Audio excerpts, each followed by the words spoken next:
পশ্চিমবঙ্গে কংগ্রেসের সঙ্গে হাত মেলানোর ব্যাপারে ফের তৃণমূলের অবস্থান স্পষ্ট করে দিলেন মমতা বন্দ্যোপাধ্যায়। শুক্রবার তিনি জানিয়ে দিলেন, কংগ্রেস সভাপতি মল্লিকার্জুন খার্গে বা শীর্ষ নেতৃত্বের কেউ তাকে ফোন করেনি। ইন্ডিয়া জোট নিয়ে কোনো কথাও হয়নি। তবে মমতা বন্দ্যোপাধ্যায় ঘনিষ্ঠ মহল জানিয়েছে, মেসেজ এসেছে প্রাক্তন কংগ্রেস সভানেত্রী সোনিয়া গান্ধীর তরফেও। সোনিয়ার পাশাপাশি মেসেজ করেছেন প্রিয়াঙ্কা গান্ধী। সূত্রের খবর, মমতার শারীরিক সুস্থতা নিয়ে খোঁজ নেন সোনিয়া ও প্রিয়াঙ্কা। তবে আসন ভাগ নিয়ে কোনো কথা হয়নি।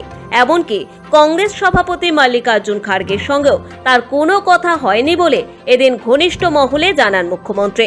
শুক্রবার প্রজাতন্ত্র দিবস উপলক্ষে রাজভবনে আয়োজিত চা চক্রে যোগ দেন মুখ্যমন্ত্রী। সেখানে সাংবাদিকদের মুখোমুখি হয়ে একথা জানান তিনি। এমনটাই সূত্রের খবর। বাংলার বুকে শাসক দল যে একাই বিজেপির সঙ্গে ভোটের লড়াইয়ে অবতীর্ণ হচ্ছে, সে কথাই ফের জোর গলায় জানিয়ে দেন তৃণমূল সুপ্রিমো। প্রদেশ কংগ্রেস সভাপতি অধীর রঞ্জন চৌধুরীর বিজেপি ঘেঁষা অবস্থান জোট গড়ার পথে অন্তরায় হয়ে উঠেছে, এমন অভিযোগ তুলেছিল তৃণমূল।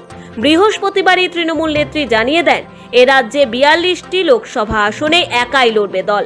মমতার এই কঠোর সিদ্ধান্ত জানার পরও কংগ্রেস নেতৃত্ব জোটের দরজা খোলা রাখার বার্তা দেয়। তারপরেই বৃহস্পতিবার রাতে নানা সূত্রে দিল্লি থেকে খবর ছড়ায় যে খোদ কংগ্রেস সভাপতি মল্লিকার্জুন খার্গে বরফ গলাতে আসরে নেমেছেন। ফোনে মমতার সঙ্গে কথা বলে তার মন গলানোর চেষ্টা করেছেন। যদিও 24 ঘন্টার মধ্যেই খোদ নেত্রী স্পষ্ট জানিয়ে দিলেন, খার্গে তাকে ফোন করেননি। রাজনৈতিক বিশ্লেষকদের মতে মমতার অবস্থান, অরবিন্দ কেজরিওয়ালের দাবি এবং নীতিশ কুমারের ঘোলাটে অবস্থানে ইন্ডিয়া জোটের ভবিষ্যৎ নিয়েই প্রশ্ন উঠছে। সকলেরই কাঠগড়ায় কংগ্রেস। সৌভিক সান্যালের রিপোর্ট, সময়, কলকাতা।